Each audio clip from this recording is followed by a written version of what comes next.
Om gentayur pujiat dewa ma bawa karmesu warade labde sandeah waram sidi nirsang sayam.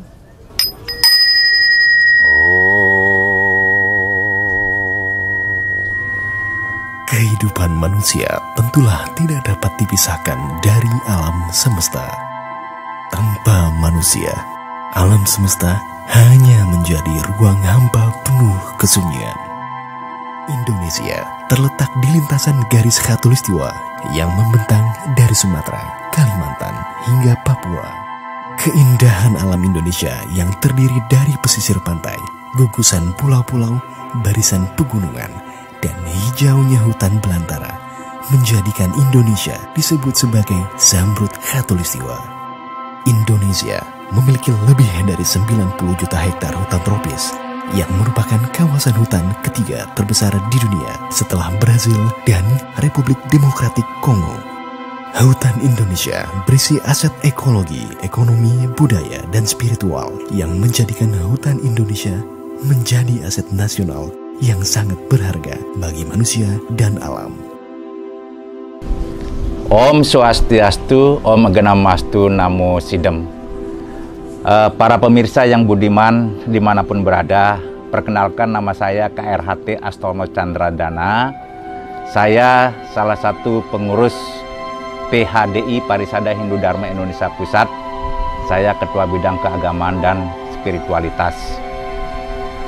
Dan kebetulan juga saya adalah salah satu pengurus dari Interfaith Rainforest Initiative Indonesia, IRI Indonesia, yang mana saya juga didudukkan di dalam Advisory Council IRI Indonesia.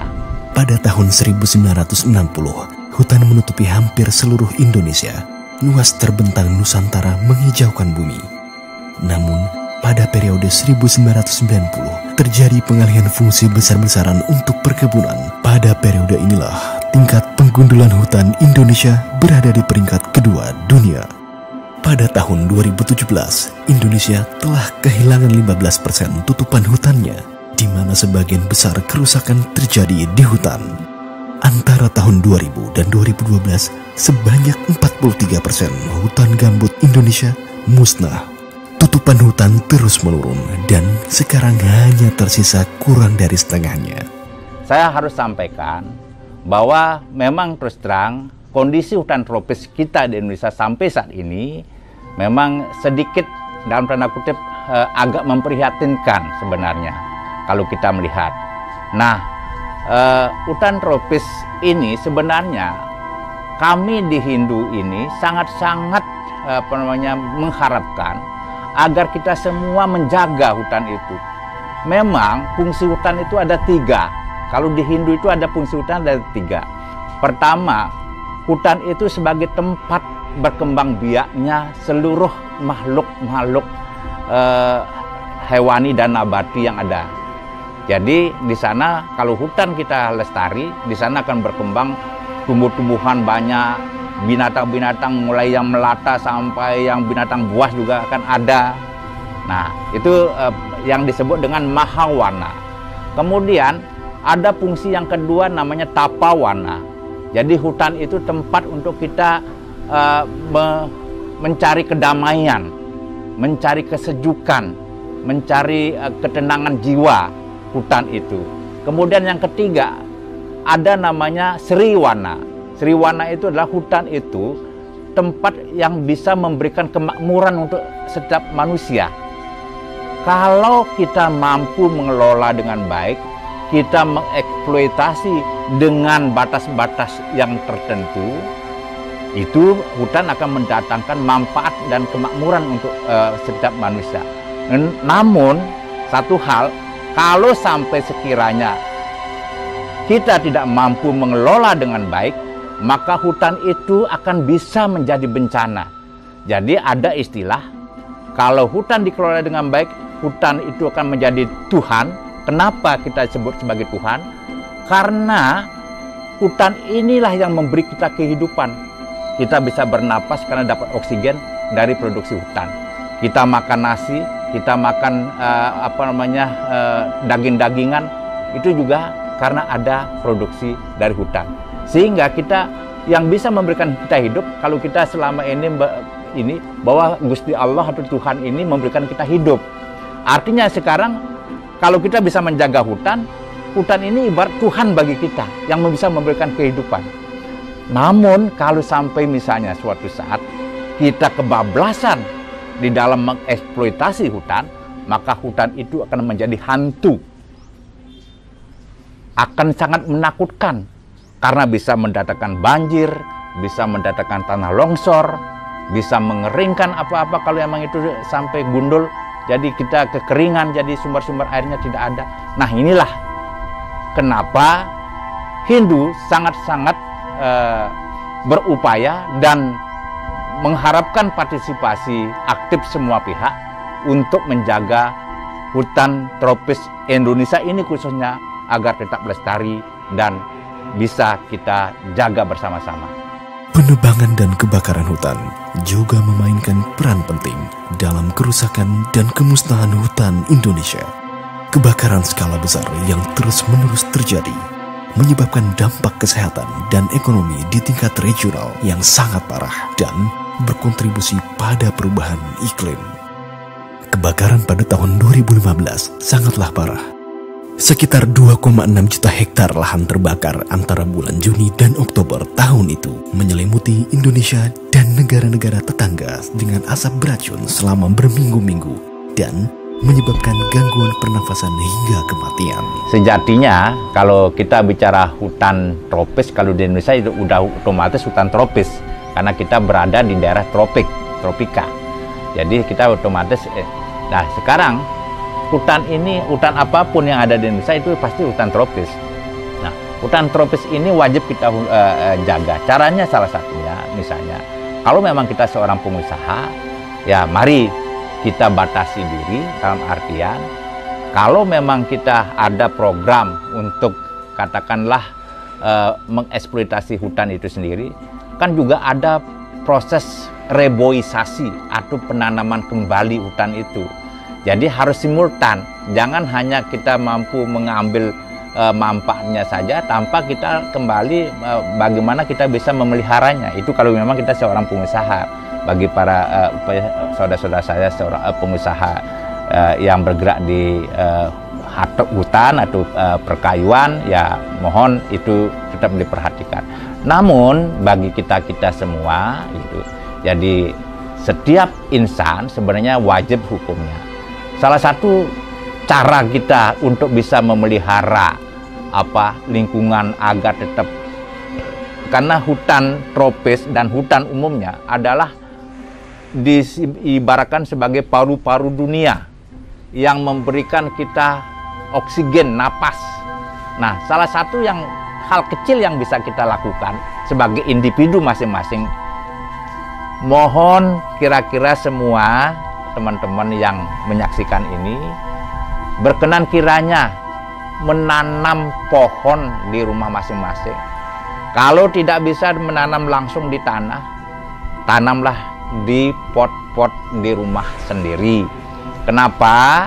Itu salah satu juga wujud kita untuk bisa berpartisipasi melestarikan hutan dalam artian tumbuh-tumbuhan agar bisa berkontribusi untuk bisa kita memberikan kehidupan kita, memberikan napas bagi kita. Dan kadang-kadang seperti misalnya kita menanam buah mangga, misalnya taman kembang-kembangan. Jadi kalau misalnya itu kan nanti bisa ada manfaat juga suatu ketika. Kalau memang sudah berbuah ya buahnya bisa makan. Tapi secara tidak langsung kita sebenarnya sudah ikut berpartisipasi menjaga lingkungan dalam artian menjaga pasokan oksigen agar tetap bisa jalan lancar. Akan datang titik di mana kita tidak bisa mengembalikan yang telah hilang jika setiap pohon telah ditebang dan hutan terakhir telah musnah. Kepedulian pada alam merupakan ajaran agama dunia, dan kini saatnya untuk memperkuat dan menggerakkan sumber daya spiritual kita, pengaruh kita, dan otoritas moral untuk secara bersama-sama menegaskan bahwa menjaga hutan tropis merupakan kemuliaan dan penggundulan hutan tropis menciderai kemuliaan kehidupan. Interfaith Rainforest Initiative atau IRI adalah aliansi internasional lintas agama, wadah bagi para pemimpin agama dan komunitas agama untuk bahu-membahu dengan masyarakat adat, pemerintah, masyarakat sipil, dan dunia usaha dalam aksi-aksi yang melindungi mereka yang berperan sebagai penjaganya. IRI membawa suara moral tentang perlindungan hutan tropis, perubahan iklim, masalah masyarakat adat, dan pembangunan berkelanjutan. Prakarsa bekerja melalui program nasional di Brazil, Kolombia, Republik Demokratik Kongo, Indonesia, dan Peru. 5 negara yang memiliki lebih dari 70% hutan tropis dunia yang tersisa. Istilah Trihita Karana. Di dalam Trihita Karana adalah hubungan yang harmonis antara manusia dengan Tuhannya, antara manusia dengan manusia, antara manusia dengan alam sekitar kita, alam lingkungan kita. Artinya, setiap insan Hindu wajib hukumnya membuat hubungan yang harmonis baik dengan Tuhannya, baik dengan sesama umatnya, maupun dengan lingkungan kita. Lingkungan ini sangat luar biasa. Jadi lingkungan hidup alam semesta ini yang memberikan kita bisa hidup, yang memberikan kita napas, yang memberikan kita bisa makan sesuatu adalah karena lingkungan. Oleh karena itu, lingkungan ini wajib hukumnya kita pelihara, kita jaga, dan kita lestarikan. Jadi agama Hindu sangat-sangat mendukung pelestarian alam lingkungan kita dimanapun itu berada. Dan salah satu contoh ini real ya, di belakang saya semua ini banyak pohon-pohon yang memang untuk apa? Agar oksigen, agar lingkungan ini bisa menjadi lebih hijau, lebih asri kelihatannya. Jadi ini produksi oksigennya juga bagus. Dan kami setiap hari sangat-sangat tergantung, sangat-sangat membutuhkan lingkungan ini. Kenapa? Karena dalam pelaksanaan kegiatan upacara keagamaan kami memerlukan beberapa sarana. Salah satunya adalah seperti misalnya kembang, ada bunga, ada yang harus kami pakai. Nah, bunga ini kita lihat di belakang saya ada bunga beraneka macam. Ada melati, ada mawar, ada kamboja. Yang ini yang bisa kami pakai setiap hari untuk tidak perlu kita harus membeli.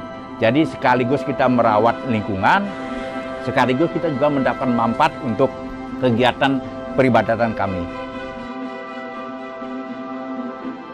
Bahwa pada zaman kerajaan Mahabharata, jadi di Itihasa Mahabharata, bahwa keberadaan hutan itu sangat-sangat diperlukan dan sangat-sangat diberikan perlindungan yang maksimal. Kenapa? Karena dengan adanya hutan yang bagus, yang asri dan lebat pada saat itu, Arjuna yang dalam ini adalah penengah dari Pandawa 5, dia bisa melakukan tapa berata di sana. Jadi bertapa di tengah hutan untuk bisa munajat, untuk bisa berserah diri, untuk bisa manunggal maring Gusti. Jadi kaula lan Gusti ini bisa dimanunggalkan dengan cara meditasi, dengan cara bertapa di dalam hutan. Jadi hutan ini sebenarnya sangat-sangat memberikan perlindungan untuk para pertapa, untuk para beliau-beliau yang melaksanakan kegiatan di dalam hutan. Jadi bukan hanya pada saat kisah Mahabharata saja, bahkan sebelum Mahabharata ada kisah Ramayana. Di dalam kisah Ramayana itu jelas bahwa Sri Rama dengan istrinya Dewi Sinta dan juga adiknya Laksmana, dia diasingkan di dalam hutan.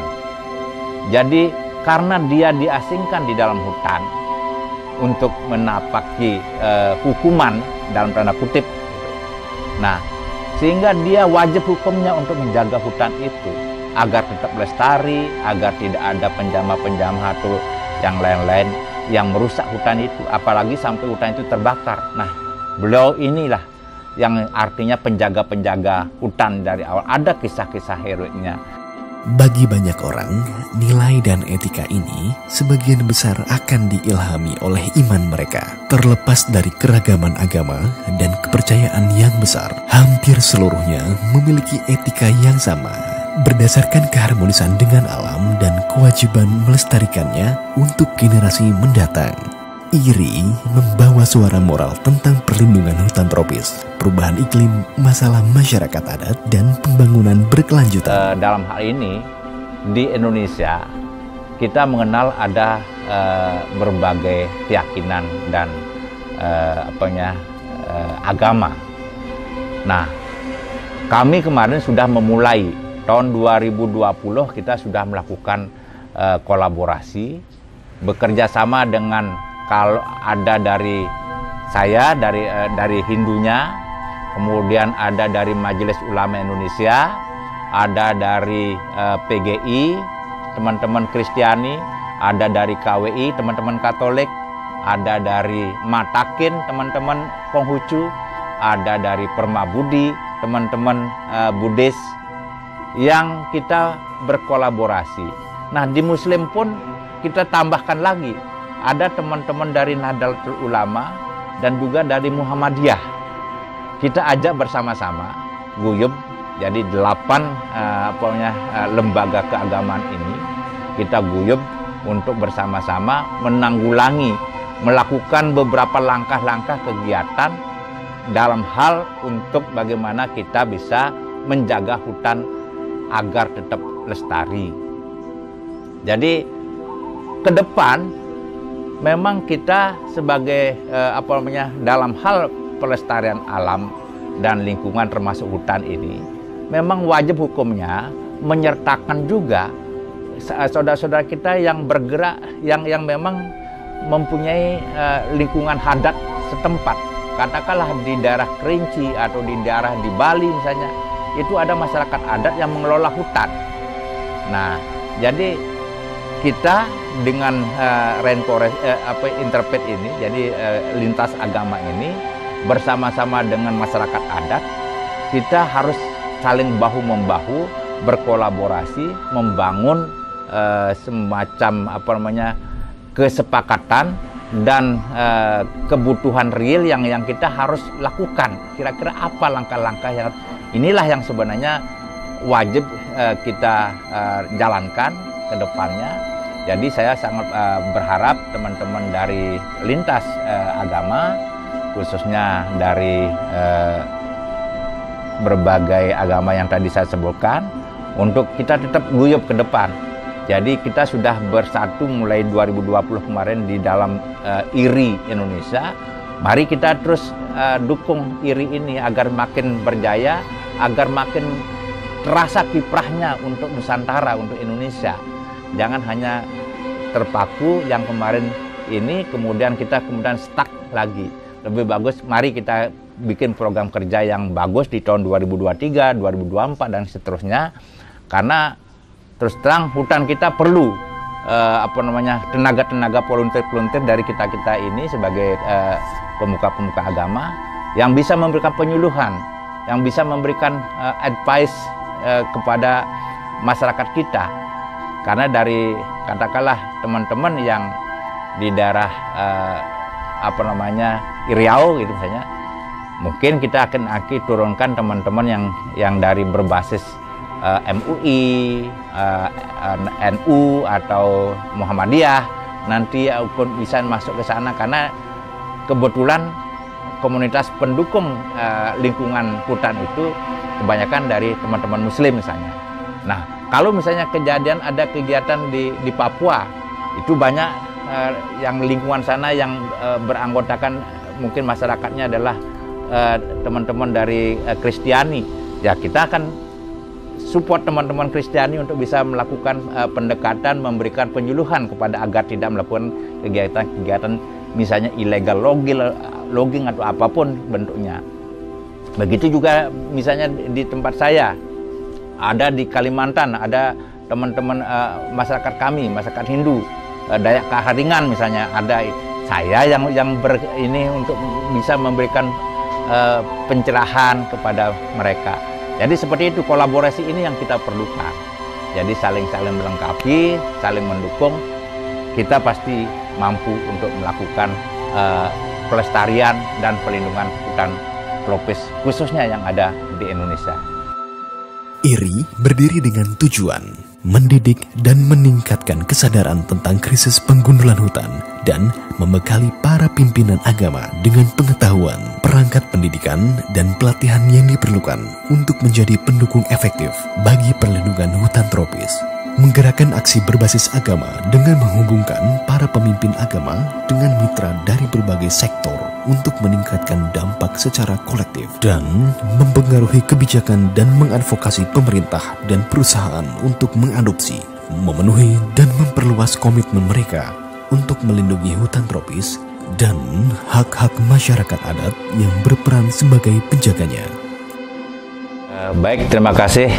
Demikian yang bisa saya sampaikan. Kurang lebihnya saya mohon maaf. Izinkan saya menutup dengan puja Paramasanti. Om Santi Santi Santi Om. Terima kasih.